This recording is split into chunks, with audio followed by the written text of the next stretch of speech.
I want to introduce the powerful concept. I want you guys to start thinking about this term. What I'm trying to do when I'm building my company, building my personal brand, building my whatever it is that I'm working on, right? I want to strive to get to this level. I want to strive to get to this level of identity loyalty. I want to strive to connect with consumers so that they internalize my brand as part of who they are. And so I want to talk about some examples of this, and I'll start giving you some ways to think about how you start moving toward this particular marketing nirvana that's out there that I refer to as identity loyalty. Here's where it all came from. So this is a phenomenal talk. This is a TED Talk done by a gentleman named Simon Sinek. This is a very famous talk. And he was asked to talk about, what is it about great leaders that inspire others to follow them, right? And in this analysis, he talked about some of the properties of a great leader. He also made an analogy of this connection that they're able to create. He related it to products. And his very poignant point that he made in this TED Talk, which I love, is the following statement that's at the top. People don't buy what you do, they buy why you do it. I gotta say, I'm gonna start preaching. You gotta listen to it. People don't buy what you do, you gotta catch this, they buy why you do it. That's something deeper. And I was very much interested in this idea. And my argument following up on Simon's analysis basically says, listen, the traditional question of how can I convince consumers that my product is better based on some argument, some rational utilitarian argument about its features, that's wrong. What I should be thinking about is not focusing on this what, which reflects a transparent attempt to just sell a product, but to focus on this why. Here it is, guys. Why? Why would my customer use my brand to define themselves? That's a deeper question. That's a deeper question that you as a brand manager, as a builder of value, want to put center stage in your company. Why will my customer use my brand, my product, what I'm doing to define themselves? Okay, this question reflects alignment of a consumer's identity with what the brand stands for. So again, this notion of identity loyalty goes way beyond external factors, right? External factors are not enough. The smart, super iconic brands connect to us internally. They connect to us internally through this dynamic that I refer to as identity loyalty, right? What is it? Identity loyalty is when the values and the ideals of the brand are perceived by the customer to be in tune or aligned with their own, to the extent that the brand comes to represent the self and the self comes to represent the brand. So what happens is people's identities merge in with these products. People's identities merge in with these products and they become one.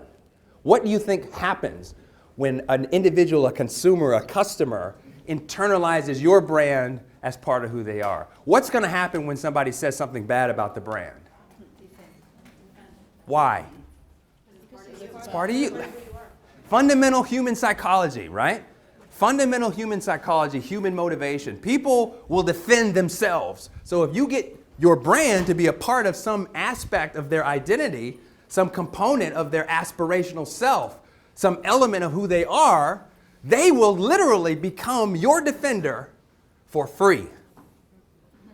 Okay, think about that, right? Think about being able to cultivate this legion of brand ambassadors, of advocates who are super in tune with your brand because you were able to create this dynamic called identity loyalty. So identity loyalty is defined thusly, and it manifests, as we were saying, in three very distinct behaviors. And again, these behaviors signal something much deeper, right? What happens? Customers voluntarily become willing brand ambassadors. They do it for free. They're willing to pay more despite having more affordable options. So at that point, little things that competitors might do, dropping price, that doesn't matter, right? All these little things that are associated with the marketing mix that your competitor might do to unseat you, that's not going to work. Why? Because that person is not into your brand for utilitarian reasons. They're into your brand for self-expressive reasons, and that's totally different. That's a completely different psychology. That's a completely different psychological dynamic that's at play here, right? I want to show you, this just blows my mind. I want to show you some anecdotal evidence of identity loyalty. It's out there constantly, right? Easy to spot. All you need to do is jump on the blogs. For example, oh my goodness, right? So here's something really interesting. I showed this in class. Very, very interesting. Raise your hand if you're an Android person. Okay. Yeah, that's about right. Raise your hand if you're an Apple person. Okay. Yeah.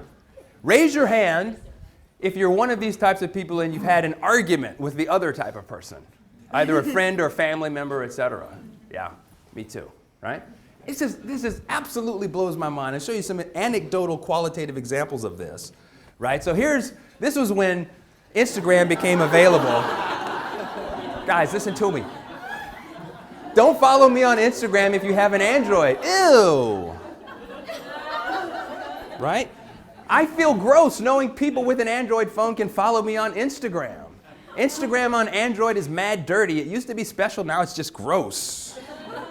Right? And what's interesting, come on, what's interesting about this is that you try to rationalize with these people. So this is from a Facebook post, right? I'm pissed, right? Android users can access Instagram now, #InstaFail. And you say, listen, what's the problem, right? Well, remember how Facebook was only for college students? It seemed awesome and exclusive. Well, same thing with Instagram. Now everyone and their mothers are going to be on the Instagram train. So rationalize with these people, right? Try to have an argument with them or some common sense. Well, you know, there's been over 100 million iPhones sold, so owning one doesn't really make you part of some exclusive group. I don't think it's comparable to Facebook. With Facebook, there actually was exclusiveness because it was restricted to a very specific demographic. iPhone was always been available to every demographic. So whereas Facebook went from 18 to 24-year-old college kids to everyone, Instagram went from almost everyone to everyone. Look at the response. Bottom line, Androids are for suckers, say what you will. You wouldn't understand it's an Apple thing, my dude. You know. Guys, listen to me. You gotta digest this. You gotta process it. This is an operating system. This isn't life or death. This isn't like religion. This is an operating system. Yet, somehow, there's some connection that's deep enough to elicit this kind of defense mechanism merely by simply talking about or trying to maybe say something that might disparage the brand. I want to show you some quantitative evidence of this notion of identity loyalty. This is a really neat study that was done a couple of years back.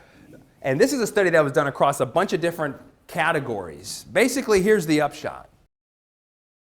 In this particular analysis, these researchers measured the extent to which people felt these things related to a particular brand across different product categories. And then they measured a bunch of other stuff. Basically, the idea here is that these items simply cluster around a higher order kind of idea, right? So you've got all of these things that then basically feed into affection, connection, and passion, which then feed into this thing called emotional attachment for the brand. So EA is emotional attachment. You look at the numbers, you're looking for big numbers with stars. And what you see here is that emotional attachment is positively related to both brand loyalty and to price premium, which basically says they're sticky. They want to be with you. They want to stay with you. To your point earlier, they want to be a part. They want to stay on this train, right? And guess what? Of course, they're willing to pay more, right? So of course, they're willing to pay more. And this is analysis, again, that was done across various product categories. These individuals here created this construct called self-brand connection. And it's part of this analysis that they presented in this particular research. Here's another example using sort of one of my favorite brands, Nike, that we were talking about earlier. So here, same kind of analysis. By the way, this is called a structural equation model. Basically, all it means is it's a bunch of multiple regressions done at once. And if you look at on this side of the chart here, you see basically this here is kind of the left-hand side of the equation for your regression. And you see these these behaviors towards Nike, right?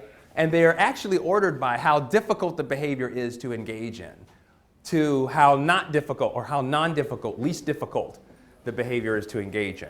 And what they find here is that when you order this and you look at, two things are really important in this analysis. The bottom part of this path, if you will, is a path that's associated with brand attitude. Okay, so that basically says, how much do you like the brand? Right? How much you like the brand positively correlates. Remember, look for big numbers with stars, positively correlates with these kind of least difficult behaviors. Okay? However, when you look at brand attachment, you see brand attachment, of course, correlates with the least difficult behaviors. No different in terms of strength relative to brand attitude, but also strongly predicts, look at the 0.81, the most difficult behaviors. So in other words, brand attachment leads you more likely to be always wanting to buy the new model, always talking about the brand, promoting word of mouth, waiting to buy Nike versus the competitor, defending Nike, so on and so forth. Because this statistical analysis says that this liking of the brand and brand attachment are not the same thing. Okay, they are separate things in this analysis. Okay, very, very powerful stuff. Here's another example. This is data from Spain. And this was when the iPhone was launched in around circa 2008. And here, basically, all you have on the x-axis, you have various time points over 2-month periods where researchers measured the extent to which consumers resisted adopting the iPhone. Okay? There's 2 constructs that emerged from this analysis. One called relative CBI, which is consumer brand identification, again, brand attachment kind of idea, and then perceived value, which is the triangles. 2 points come out of this. Perceived value and consumer brand identification are not the same thing. They're separate, and they have separate effects on people's resistance to the new brand coming in, such that over time, individuals with relatively higher CBI, because they are identified with this brand, the incumbent brand, not the iPhone, but the incumbent brand in Spain at the time, what happens is that their resistance, the slope coefficient on the y-axis, just think about it, higher numbers mean you're more resistant to switching to the iPhone. So what happens is over time, people who are more identified with their existing cell phone option stay with that, okay? Stay with that and resist switching over to the iPhone. What is the effect of just value of the phone? Nothing. Flat, right? Relative to your probability of resisting switching over time. Again, there's something going on here, guys, that has to do with loyalty. Here's another example of this, right? So for our Apple loyalists out there, in this particular study, this is a very interesting study. So in this study, what people did was the participants were brought into a cafe. And basically there was an individual who was hired by the researchers called a confederate. So the confederate comes into the cafe. It's a busy cafe on campus. The confederate comes in with his or her iPad and is sitting down at the center table in the cafe and is doing stuff. In one condition called high conspicuous, the person has their iPad and the logo, the Apple logo, is really prominent, and they're kind of like putting it out, and they sit at the table, they set it down, and they like do their thing, they just kind of position it around the room so everybody can see it, and they're kind of like doing it like, yo, it's Apple. I'm an Apple person, right? That's called high conspicuous. In the low conspicuous condition, they did not do that. They just came in, put their thing down, started to work. In the discounted conspicuous condition here, what they did was they came in, they were prominent in terms of what they were doing with the displaying the logo. But in that condition, they were simply, they also said something to the people around them about, well, here's why I'm actually showing this. They had a story, they had a discounted kind of story as to why they were being conspicuous. Look at what happens. When you're not identified with Apple, you really don't like people showing off Apple. That's what that means, right? When you're highly identified, this is a statistical analysis called a spotlight analysis. When you're highly identified, it's okay, right? It's okay. And again, this is pointing to this concept of identity loyalty. So the point is this, guys. I got to ask you the question, do you really think these products are so much better than everything else that's out there? Of course you do. Of course you do, right? Guys, think about this. Think about this very carefully, right? Apple said, listen, those other things, those are called MP3 players. This thing, it's not an MP3 player. This is an iPod. It's different. Guys, you got to catch that. Think how brilliant that is. Basically, I'm going to create a category. I'm going to create a category called an iPod.